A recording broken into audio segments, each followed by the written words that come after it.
Welcome to class. This is Professor Vic and I'm here with your quick tips. So today I want to give you a scenario where we are going to be discussing problem solving and decision making and how it can be applied to regular life.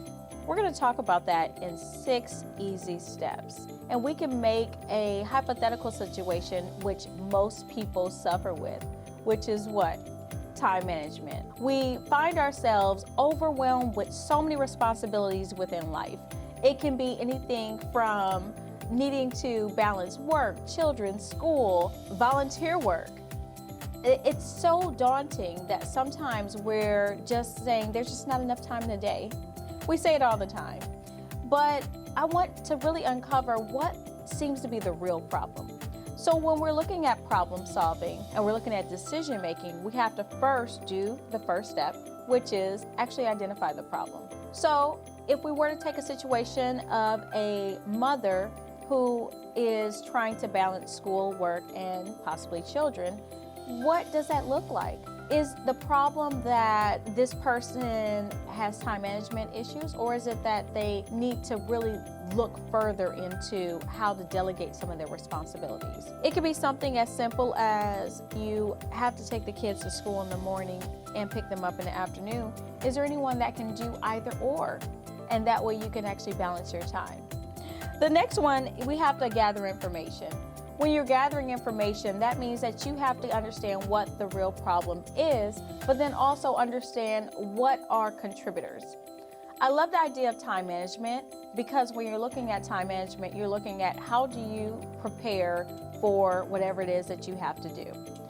If it's a business and you're functioning within a company structure, what are options that you have? And that could be something as simple as a shortage of staff.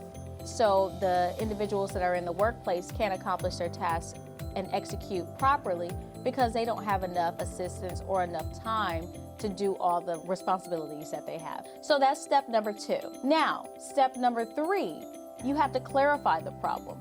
Once you identify what that problem is, you have to then look at how do we clarify it. Maybe it's not that it's the children that need to be delegated to another individual, but maybe it's the study time. How do you map out your study time? When do you actually have your quiet time? Is it at the opportune time for you to accomplish your role as a student? Are you trying to study at night but you're a day person? Or vice versa, you're trying to do it during the day when you know that you come alive at night. Fourth one that we're going to look at is consider possible solutions.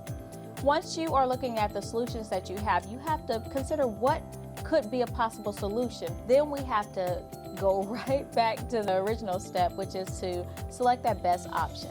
We could do pros and cons, we could do a weighted scale, we could do a table, we can even look at factual information that quantifies the information, or even qualitatively discuss it and find a phenomenon. The last one is to make a decision and then monitor the solution. If you decide you don't like where the solution takes you, make that change. The idea is just to get in the habit of making these 6 steps.